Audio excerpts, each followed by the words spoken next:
迎收睇東夫。直認東夫近日收到觀眾反映，指北大嶼山公路入東涌方向存在雜草遮擋交通標誌問題，對駕駛人士構成不便啊。值得留意嘅係，觀眾向政府部門包括1823反映，但相關情況並無改善。東夫向東區區議員了解，發現政府對路邊雜草懶理，影響駕駛人士嘅問題存在多時。連專家都批評啊，放任雜草亂生，懶得修剪清理，唔止影響駕駛人士嘅視線，更加令光線受阻，造成交通意外嘅隱憂。由此可見，問題真係可大可小，輕則車毀，重則人亡都有之啊！好心港府官僚嗱嗱聲正視問題，應做即做，咪再打喊路啦！事不宜遲，東夫各界即應。近日東夫收到讀者爆料，指北大嶼山公路入東涌方向有雜草遮擋路牌，情況持續咗2-3個月，甚至向政府部門投訴都冇人處理。因為返工嘅原因呢，都要經大嶼山公路咧進出呢個大嶼山，咁一個星期至少都有一次嘅。沿路兩旁呢，見到嗰啲花槽啊，或者斜坡位置咧，都有好多雜草啊，或者見到啲枯死嘅植物，嗰個雜亂嘅程度咧就係差唔多高過一棵雞蛋花啦，咁就非常之高嘅，或者高過一個人。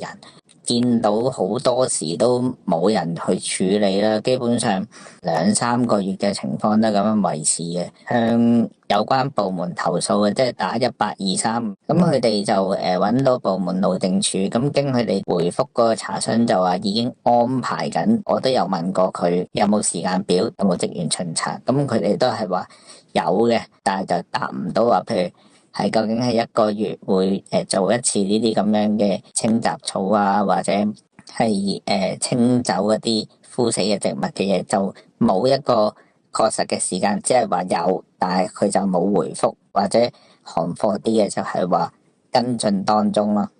東夫同當區區議員了解過，發現原來除咗北大嶼山公路，旁邊嘅長東路亦同樣受到雜草影響。如果淨係講北大嶼山公路，就因為佢本身就係一條好高速公路啦，亦都好繁忙啦。咁但係其實我哋見到草叢嗰邊啦、慢線嗰邊啦，甚至快線，其實路駁嗰個位咧，其實有時都見到有啲雜草喺度嘅，係啦，甚至有啲去水渠，你見到佢都生長咗，應該有一段時間。其實我收到比較多咧，就喺長東路嗰邊。如果頭先入北大嶼山公路嘅時候咧，入東涌方向左手邊其實就有條長東路嘅。咁佢中間咧會見到其實有啲種植植物嘅位啦，去分隔咗北大嶼山公路同長東路。咁我相信收到個投訴咧，即係可能有啲就如果係北大嶼山公路咧，見到有部分嘅植物可能叉咗出去，其實就對長東路嘅影響會比較大。長東路因為佢同嗰個植物嘅距離其實好近啊，係啊，就唔似北大嶼山公路，其實佢要去到慢線咧都仲有一段距離咁樣。我哋過往喺區議會咧講成個大嶼山啲路邊清除雜草咧，其實都想佢可以做密啲。咁啊，因為尤其是你知山路就彎多啦，咁啊，其實如果佢近彎位啲草生得比較茂盛咧，又遮到視線啊，咁同埋一遇到好似啲風季咧，其實有啲樹木佢冧落嚟咧，其實佢一擲咗一條行車線咧，其實就對整個交通咧，其實個影響都大嘅。葉培基指喺裕南道一帶就出現有關當局承辦商喺修剪完植物之後，隨處擺放雜草、樹木殘枝等嘅問題。咁我哋希望即係佢未來可以即係真係要清密啲，係啦，因為你知啲野草其實生得好快。咁啊，尤其是我哋見到有啲唔理想嘅狀況咧，就係譬如打完風或者佢哋收完啲樹咧，其實就咁劈咗喺路邊。最慘就係有時唔知邊一個劈嘅，佢可能純粹清樹啊或者清雜草，分咗唔同部門，可能有啲係路政啦，有啲可能係地政啦。有啲甚至可能係佢哋講到有啲位其實喺馬路旁10米範圍內咧，其實就屬於康文署。咁但係有時咧佢就擺咗可能康文署清完嘅樹，咁可能佢擺咗喺地政度，咁跟住就變咗咧嗰啲樹就擺咗好耐都冇人清。我哋見到就擺喺路邊一段時間都頗長，可能半年甚至我哋依家觀察到有啲可能擺咗成年咧都未有咧，呢個就不能夠接受咯。我覺得其實佢哋應該要加強嗰個協調同埋溝通啦。大家持之以恆都處理咗咁多年，其實理論上有一個好嘅溝通機制咧，其實係應該可以快速處理到呢啲嘅情況。區議員亦提到，東涌道同裕南道有唔少樹木遮擋咗路燈光線。有專家指出，路燈喺夜間被遮蓋，有機會直接影響意外發生。路燈咧喺夜間咧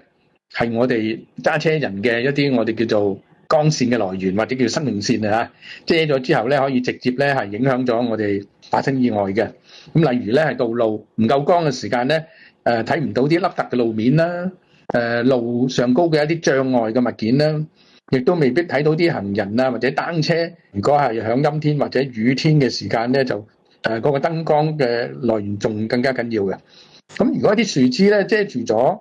一啲燈光，咁啊形成咧就有光有暗嘅時間咧，我哋揸車人咧如果長期發覺有光有暗咧，就會好容易會疲勞啊。咁咧呢一個咧係亦都增加咗咧一啲行車嘅風險嘅。高速公路嘅道路指示牌，如果俾一啲雜草遮擋住咧，係咪會影響咗道路嘅安全？呢個當然嘅嚇，即係絕對係啦，而且個風險好高添啊！咁因為咧一旦咧就一啲路牌俾遮住咗嘅時間咧，我哋揸車嗰啲咧就唔能夠即時咧係睇到個路牌作出嘅反應嘅。例如前面有冇急彎啊、禁區啊、上車落車啊，甚至咧就係個速度限制啊等等。咁呢啲咧如果遮住咗咧就睇唔到啦。我覺得係必須要有定期嘅維護啦，而且需要有個制度化嘅，即係唔係話得閒先去啦，或者係定咗3個月先去啦，要睇實際嘅情況。另外，路政部啊、運輸署啊、康文署咧，就應該共同咁樣咧，就係去監管下一啲道路上高嘅安全隱患啦。咁亦都係要設立一啲通報嘅機制咧，俾揸車嘅人咧即時可以舉報啦，例如用 Apps 啊，一啲24小時嘅熱線咧。去公開咧，就係話俾大家聽邊條路咧係有一啲樹木嘅時間咧，使到處方咧可以即時可以去做啦。好明顯啦，今次呢一個有啲樹木遮蓋咗一啲燈啊，或者一啲路牌咧，反映咗咧大嶼山嘅公路啦，同埋呢一個嶼南道嘅一啲有機會一啲維護嘅唔夠啦嚇。咁啊希望咧處方係如果有投訴嗰啲要立即清理啦，要有制度化，我正話都講咗嘅一啲巡查啦。道路安全咧，其實無小事嘅嚇，任何時間即係任何一啲小事咧，都會影響我哋安全咯。路政署回覆東夫查詢，指每年會對轄下樹木進行最少2次恆常巡查及1次風險評估，以適時進行所需嘅樹木護養工作。就北大嶼山公路、長東路、東涌道及嶼南道有植物過度生長，可能遮擋沿路部分交通標誌或路燈燈光，路政署已安排額外巡查。議案需要緊急修剪影響行車安全嘅植物，或通知相關植物護養部門，或私人土地業權人適時安排修剪植物。其實連小學生都知馬路如虎口，清晰嘅視野對駕駛安全極為重要。港府官僚好心的起心肝，能做事做成事，咪鬼在關我咩事啦？呢句真啊！尤其今時今日嘅香港，馬路上充斥住千奇百怪嘅奇人奇事，唔信自己睇啦。哇！咩事啊？依家呢個唔知乜嘢人竟然坐住個電動行李箱大鬧尖沙咀，佢梗係以為香港啲駕駛人士駕駛技術同態度都好好頂啦。點解冇人建議佢得閒可以睇下嗰啲將行人捲入車底嘅交通意外新聞呢？必須強調，依家問題唔係話唔喺馬路上玩咪得咯，而係電動可移動工具仲未合法化㗎。好似以下片段咁，唔係馬路上玩，改喺行人路上面當自己屋企，甚至拉埋小朋友睇下幾時炒車，撞到路人又或者自己瞓低就指啊，隨時被追究法律責任㗎。冇錯啦，我由衷建議嗰啲想喺香港使用電動可移動工具嘅人士，去運輸署網頁睇下，嗰6幅圖入面唔止有電動行李箱，仲有個代表禁止嘅符號喺上面添，即係唔准玩嘅意思啊！再沉氣都要講㗎啦，使用電動可移動工具，包括騎電動行李箱，均有可能被視為係未領牌嘅汽車，警方可以根據適用條例執法。喺香港真係有數之不盡嘅法律盲不斷以身試法，好似網上呢段片咁啊！咦？呢位肥嘟嘟嘅男子跳上馬路邊嘅水馬，手舞足蹈，呢個肥仔好 era 喎，啲行為，難怪冇幾耐就俾警察請咗佢返落地，再帶到一旁。你話香港嘅馬路係咪你諗到嘅千奇百怪嘢？有，你諗唔到嘅騎呢勁鉗嘢呢，一樣大把。駕駛人士視野唔清晰，隨時撞低幾件、碌過幾件，並唔係咩新聞啊！今集東夫即鏡時間差唔多，大家有咩申訴記得致電我哋嘅爆料熱線36003600，等我哋第一時間同大家東夫致敬，拜拜。